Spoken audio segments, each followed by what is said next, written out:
President Trump said to President Zelensky that you don't have any cards. And it snowballed into a difficult conversation. What leverage does Ukraine have at this point? I believe in the strength of my people.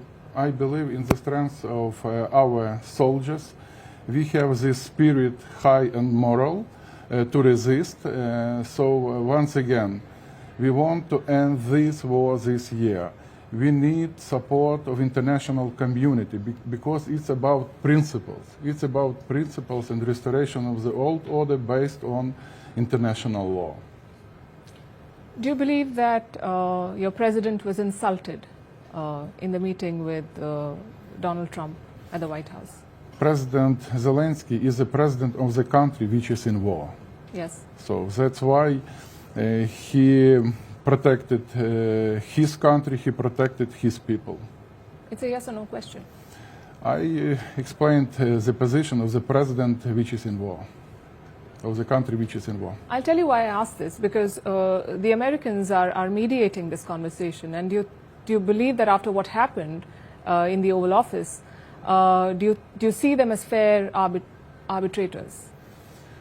We had really very constructive and productive meeting in Jeddah.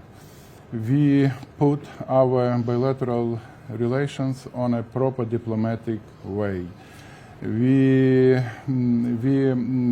gave a good impulse for the intensification, for the further intensification of our bilateral contacts at all levels.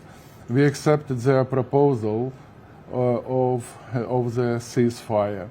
We need American side. We need the engagement of American side. We need their leadership, and we believe that we have an additional opportunity with the President Trump to end this war this year.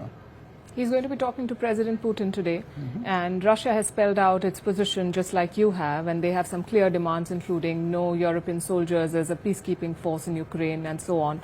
And it is believed that the United States may be inclined to give some of those concessions to the Russians.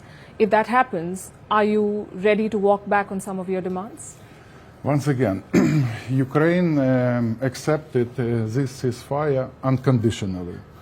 The same we expect from Russian side. I remember, believe me, I remember very well first proposal from Russian side from the beginning of this brutal Russian aggression. It was the language of ultimatums and capitulation. They demanded our capitulation, and they didn't change their approach. They don't want to recognize us as an independent state. That's why it is so important to support this peace effort to achieve just and comprehensive, long-lasting peace.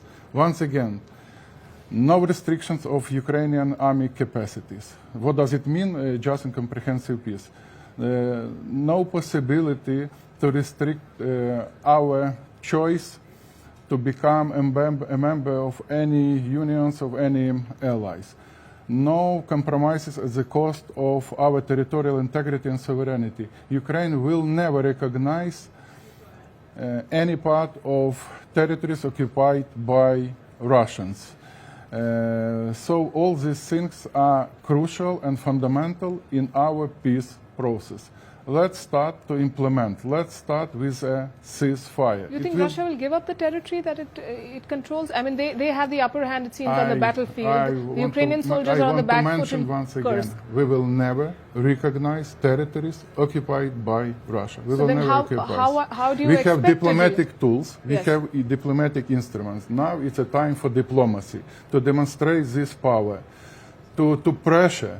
Also to pressure Russia. Do you think diplomacy will work after more than 2 years of war and thousands of sanctions? I believe, yes. We could. What gives you the confidence? We could try to use diplomacy. For example, this meeting in Jeddah. Yes. It was a really important one, and we could expect further developings. Let's give a chance to diplomacy. But that meeting came after a lot of pressure from your allies in the US. So let's give a chance to diplomacy to use all the instruments to achieve just and comprehensive long-lasting I think peace. that would be the best to give diplomacy a chance, Yes. and that is what India And has we also. share this approach. Absolutely, absolutely.